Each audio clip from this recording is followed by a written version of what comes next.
सैयदना उमर रज़ी अल्लाह तआला अन्हा कुरान करीम से बहुत गहरा ताल्लुक़ रखते थे। इसकी अहम दलील ये है कि बाज़ मौक़े पर सैयदना उमर रसूल अकरम सल्लल्लाहु अलैहि वसल्लम से ऐसे अमूर के बारे में सवालात करते जिनका हुक्म अभी नाज़िल न हुआ था, और आप रज़ी अल्लाह तआला अन्हा इन मामलात में खुलूस दिल और सच्चाई के जज्बे से अपनी राय का इज़हार भी फरमा देते।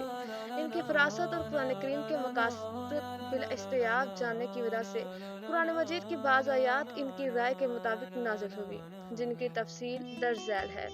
शुरुआत करने से पहले आपसे गुजारिश है कि चैनल को सब्सक्राइब ज़रूर कर दीजिएगा।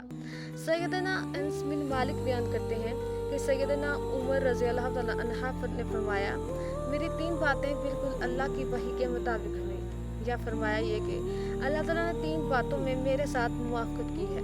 पहली ये कि मैं अल्लाह के रसूल से अर्ज़ किया, क्या ही अच्छा होता कि अगर आप तवाफ़ के बाद मकाम इब्राहीम की नमाज की जगह बना लेते, तो अल्लाह ताला ने इसका हुक्म नाज़िल कर दिया।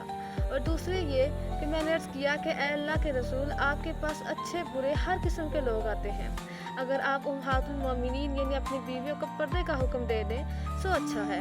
तो इसके मुआफ़िक अल्लाह ताला ने पर्दे के मुतल्लिक़ आयात नाज़िल फरमा दी। और तीसरी ये कि जब मुझे मालूम हुआ कि नबी करीम सल्लल्लाहु अलैहि वसल्लम ने अपनी बाज़ बीवियों की सर्जिश की है, तो मैं इनके पास गया और इनसे कहा, तुम बाज आ जाओ, वरना अल्लाह अपने रसूल को तुमसे बेहतर बीवियां बदल देगा। फिर जब मैं आप सल्लल्लाहु अलैहि वसल्लम की बीवियों में से एक बीवी उम्मे सलमा के पास आया तो उन्होंने कहा, ए उमर, क्या रसूल अल्लाह सल्लल्लाहु अलैहि वसल्लम हमको नसीहत नहीं कर सकते जो तुम नसीहत करने आए हो? उस वक़्त मेरे कहने के मुआफ़िक अल्लाह ताला ने ये आयत नाज़िल फरमाई। सूरत तहरीम की 5वीं आयत, इसका रब करीब है, अगर वो तुम्हें तलाक दे दे कि तुम्हारे बदले इससे बेहतर बीवियां दे दे, जो इस्लाम वाली, ईमान वाली, अतायत करने वाली, तौबा करने वाली, इबादत करने वाली, रोज़ा रखने वालियां और शोहर दीद और कवारियां हों। हज़रत उमर के से रिवायत है, इसी तरह मुनाफिकीन की नमाज़ जनाज़ा ना पढ़ने में मुआफ़क़त हुई। सैयदना अब्दुल्ला बिन उमर बयान करते हैं, जब रईसुल मुनाफिकीन अब्दुल्ला बिन उबी मर गया तो इसका बेटा अब्दुल्ला रज़ी अल्लाह तआला अन्हा रसूल अल्लाह के पास आकर अर्ज़ करने लगे, ए अल्लाह के रसूल, अपनी कमीज़ अनायत फरमा दीजिए ताकि मैं अपने बाप को इसमें कफन दूँ, और आप मेरे बाप का जनाजा भी पढ़ा दें और इनके लिए दुआए मग़फ़िरत भी फरमा दें। चनांचे नबी करीम सल्लल्लाहु अलैहि वसल्लम ने अपना कुर्ता अनायत किया और फरमाया, मुझे खबर कर देना, मैं इसका जनाजा पढ़ा दूँगा। फिर जब इसने आपको इत्तला दी और आप सल्लल्लाहु अलैहि वसल्लम ने इसकी नमाज़ जनाज़ा पढ़ाने का इरादा किया, तो सैयदना उमर ने आपको पीछे खींचा और कहा, क्या अल्लाह ताला ने आपको मुनाफिकीन पर नमाज़ जनाज़ा पढ़ने से मना नहीं किया? तो आप सल्लल्लाहु अलैहि वसल्लम ने जवाब में सूरत तौबा की आयत 8वीं पढ़ी और फिर फरमाया, मुझे इन बातों में अख्तियार दिया गया है। अल्लाह ने फरमाया, उनके लिए बख्शिश मांग या उनके लिए बख्शिश ना मांग, अगर तू इनके लिए 70 बार बख्शिश की दुआ करेगा तो भी अल्लाह इन्हें हरगिज़ ना बख्शेगा। अलगर्ज़ आप सल्लल्लाहु अलैहि वसल्लम ने अब्दुल्ला बिन अबी का जनाजा पढ़ाया तो अल्लाह ताला की तरफ से ये आयत नाज़िल हुई, सूरत तौबा की 8वीं आयत, और में से जो कोई मर जाए तो इसका कभी जनाजा ना पढ़ना। सैयदना उमर फारूक बयान करते हैं, जब अब्दुल्ला बिन अबी मर गया तो रसूलुल्लाह सल्लल्लाहु अलैहि वसल्लम को इसकी नमाज जनाजा पढ़ाने के लिए बुलाया गया। जब आप सल्लल्लाहु अलैहि वसल्लम जनाजे के इरादे से खड़े हुए तो मैंने तेज़ी से आपके पास पहुंचकर अर्ज़ किया, ए अल्लाह के रसूल, क्या आप अबी के बेटे का जनाजा पढ़ाएंगे? जबकि उसने फ़लाँ दिन ये कहा, फ़लाँ मौके पर यह साजिश की, और आप सल्लल्लाहु अलैहि वसल्लम के सामने इसकी कुफ्र की बातें शुमार करने लगा। लेकिन रसूलुल्लाह सल्लल्लाहु अलैहि वसल्लम मेरी बातें सुनकर मुस्कुरा दिए और फरमाया, उमर पीछे हटो। ताहम जब मैंने इस मामले में आप सल्लल्लाहु अलैहि वसल्लम से बहुत ज़्यादा इसरार किया तो आप सल्लल्लाहु अलैहि वसल्लम ने फरमाया, अल्लाह ताला की तरफ से मुझे इख्तियार दिया गया है और मैंने जनाजा पढ़ाना पसंद किया है। अगर मुझे पता चल जाए कि मेरे 70 मरतबा से ज़्यादा दुआ करने से अल्लाह ताला इसे बख्श देगा तो मैं 70 मरतबा से ज़्यादा इसके लिए दुआ करूँ। अलगर्ज़ रसूलुल्लाह सल्लल्लाहु अलैहि वसल्लम ने इसकी नमाज जनाजा पढ़ाई।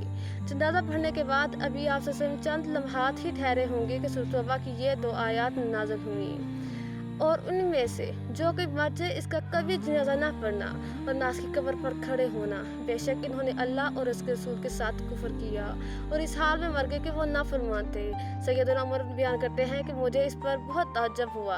मैंने रसूलुल्लाह सल्लल्लाहु अलैहि वसल्लम के सामने बड़ी दिलेरी की, हालांकि अल्लाह और उसके रसूल हर मसलत को खूब जानते हैं। इसके बाद सारी ज़िंदगी अल्लाह के रसूल ने किसी मुनाफिक का जनाजा नहीं पढ़ाया और ना किसी मुनाफिक की कब्र पर तशरीफ़ ले गए।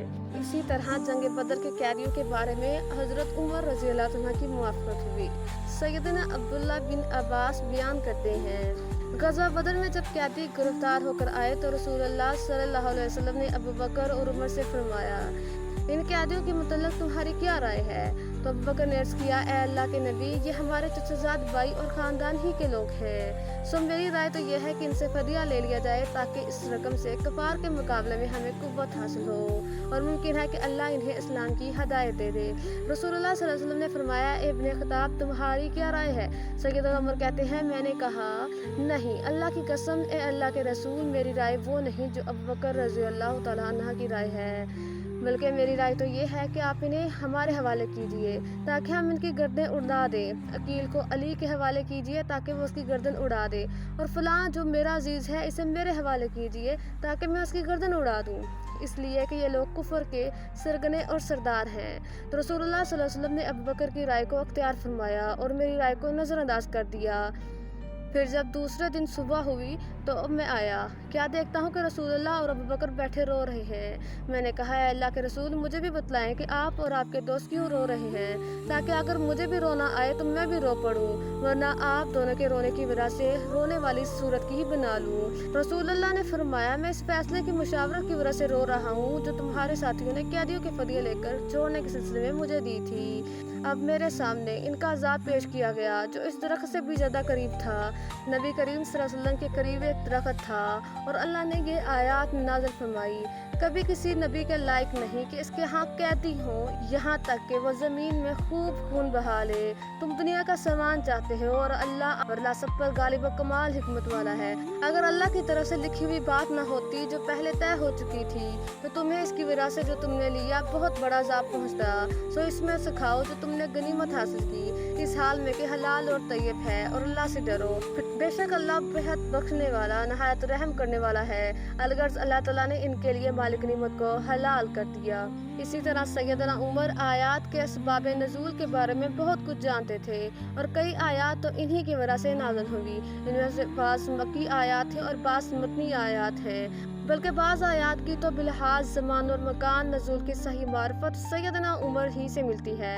चनाचा तारक बिन शहाब बयान करते हैं, एक यहूदी ने सैयदना उमर बिन ख़त्ताब से अर्ज़ किया, ए अमीरुल मोमिनीन, तुम्हारी किताब में एक ऐसी आयत है जिसे तुम पढ़ते हो, अगर वो आयत हम यहूदियों पर नाज़िल होती तो हम इसके नज़ूल के दिन ईद का बना लेते। आप रज़ी अल्लाह अन्हु ने पूछा, वो कौन सी आयत है? इसने जवाब दिया, सूरतुल माइदा की आयत 3। तर्जमा, आज मैंने तुम्हारे लिए तुम्हारा दीन कामिल कर दिया और तुम पर अपनी नेमत पूरी कर दी और तुम्हारे लिए इस्लाम को दीन की हैसियत से पसंद फरमाया। ये सुनकर सैयदना उमर ने फरमाया, हम इस दिन और इस मकाम को जानते हैं जिसमें ये आयत नबी सल्लल्लाहु अलैहि वसल्लम पर नाज़िल हुई। ये आयत जुम्मा के दिन उतरी जब आप सल्लल्लाहु अलैहि वसल्लम मैदान अरफात में खड़े थे और जुम्मा हमारे लिए ईद ही है।